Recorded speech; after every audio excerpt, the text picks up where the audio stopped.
Berarti konteksnya self awareness ini dari sisi kehidupannya bikin kita jadi versi lebih baik. Iya. Bahkan dalam konteks karir yang kayak dipelajari oleh istri sendiri, Iya.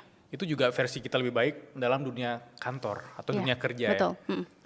Kalau aku tanya, misalnya self awareness dari diri kita sendiri yang paling dalam, kemudian kita sendiri tidak memahami itu, bagaimana kita bisa menyesuaikan sama dunia di kantor? Betul.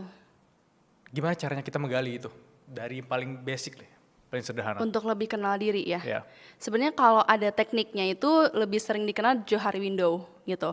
Johari Window itu ada 4 kuadran. Johari Window. Betul. Anak-anak psikologi pasti sering dengar sih gitu. Oke, aku bukan anak psikologi. Iya, Oke, jadi silakan mungkin ceritain. baru dengar gitu.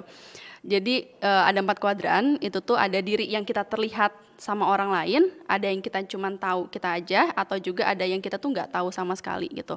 Jadi diri yang kita tahu ini adalah kita tulis tuh kayak kelebihan dan kekurangan yang kita tahu ya di kuadran yang pertama. Aku lupa urutan kuadrannya, cuman ada 4 itu ya. Kita tulis kelebihan sama kekurangan yang kita tahu dari diri kita yang kita tahu gitu ya.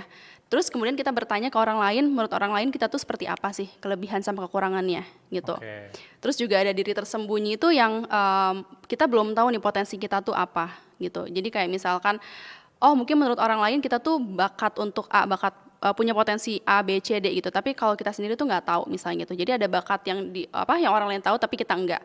Ada juga yang kita tuh tahu tapi orang lain nggak tahu gitu. Jadi semua hal itu tuh diulik gitu dengan kita bisa tanya ke orang lain gitu. Yang mungkin mengenal kita dengan baik lah gitu.